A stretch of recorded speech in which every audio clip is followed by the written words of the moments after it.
This is the story of Puss in Boots. Once upon a time, a very long time ago, there lived a poor miller with 3 sons. When the miller died, he left his mill to his oldest son and the donkey to his second son. He left his third son his cat.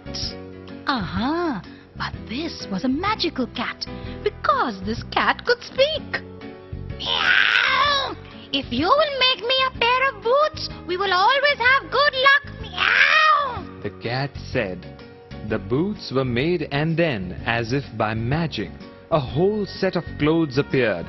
There were velvet trousers, a silk shirt, a fine red jacket, a sword, and a large hat with a very beautiful feather.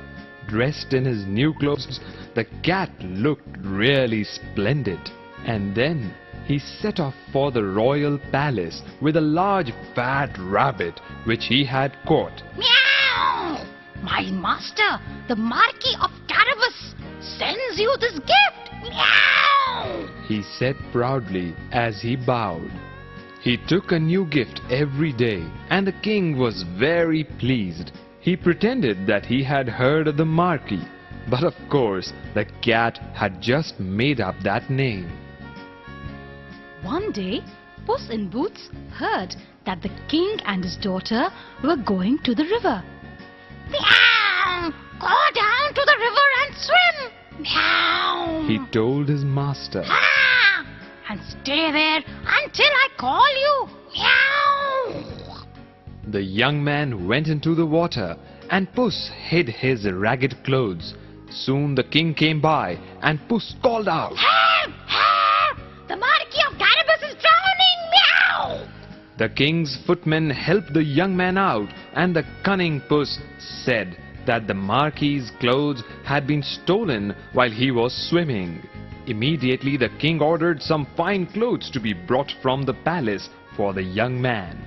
The miller's son looked very handsome in his new clothes, and the king's daughter fell in love with him. They went together to the palace. Puss ran ahead of the carriage and asked all the people in the countryside to tell the king that the land belonged to the Marquis of Carabas and that he was a very good master. When the king heard all they said about the Marquis of Carabas, he was very impressed. Meanwhile, Puss in Boots was still busy with his cunning plans. He came to a large castle which was the home of a giant who had great magical powers. Puss ran up to the great doors and told the servants that he had a message from the Marquis of Carabas. He made his master sound very important, and the servants soon led him to the giant. At last, he was face to face with the giant. Meow! "I've heard of your magic powers," said Puss with a grand flourish of his hat.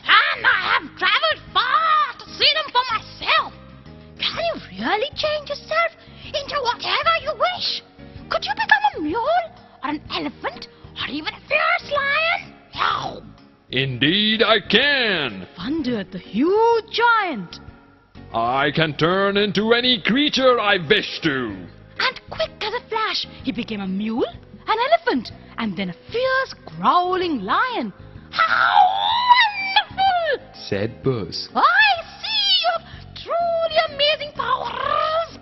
You have shown me how large and ferocious you can be. But is it possible for a big fellow like you to become as small as a mouse? Meow! That is much more difficult, said the giant. but I can do it. He closed his eyes and concentrated very hard. Then suddenly he became a small brown mouse. Squeak, squeak. With one quick stroke, Puss pounced on the mouse and killed it. The wicked giant was dead.